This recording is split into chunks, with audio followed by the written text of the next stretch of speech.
Hello, hello, hello! Doc Bryce here! Dito sa Amsterdam, Netherlands. 10 reasons that you're doing well in life. 1, you have someone to love. Number 2, you ate today. Kumain po kayo ngayon.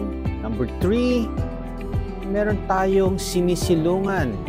May bahay na tinutulugan. Number 4, we have goals. Number 5, clean water to drink. Number 6, you have a family. If you have none, syempre relationship, kasama po yan.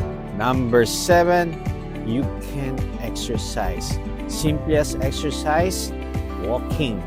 Number 8, you have your health. 80% ng health natin sa food, 20% exercise.